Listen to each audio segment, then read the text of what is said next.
Every single member of the SLFA must have 5 articles within their constitution that are mandatory.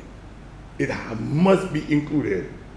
And one of them stipulates clearly that you must at all times obey the directive, the decision of the SLFA, FIFA, and CONCACAF.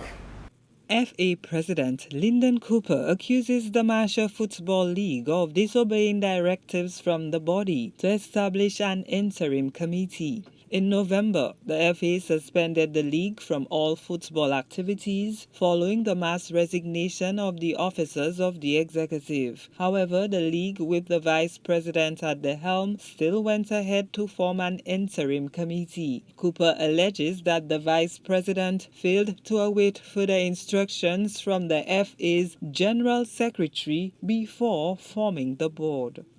There are no more members on the Marchand Football League, so therefore he will get back to them as to how to proceed. She chose on her own to disobey and advise an authority of the General Secretary. They proceeded to call what they call a general meeting, and that is to elect an interim committee. Moreover, Cooper claims that due to the absence of the executive, there was technically no duly constituted quorum for the existence of the league. Furthermore, he argues that the vice president has no legal authority under the constitutions of both the league and FA to establish a committee. You cannot proceed at your level. The only way out of this was for a higher body to intervene and to re-establish the league. At no time did the second vice president have any constitutional powers, neither under their own constitution or neither by whatsoever powers that they were given to call a general meeting and to elect an interim committee.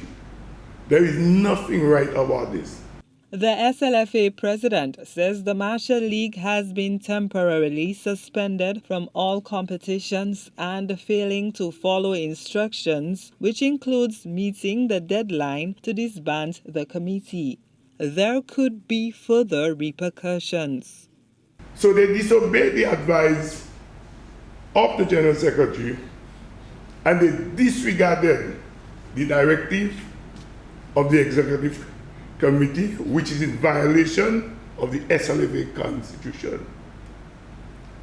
What then happened is that based on the powers of the Executive under the Constitution, they went straight into full suspension. So it moved from a temporary position to a full suspension. And as far as we're concerned, the only way out of that is for them to undo what they have done. Lawyers for the Marchand League intervened and have written to the FA. Going to the media, sending a lawyer that letter is not going to solve the problem. There is a structure that you must follow. So what is a full administrative suspension? This means that there is a halt in all competitions and the league is prohibited from contacting other affiliates. The SLFA claims that this action is intended to obviate further violations of the constitutions of both entities. The FA says that the league can be reinstated if it disbands the current interim committee. But will the Marchand League follow suit? Gina Filippi, HDS News Force.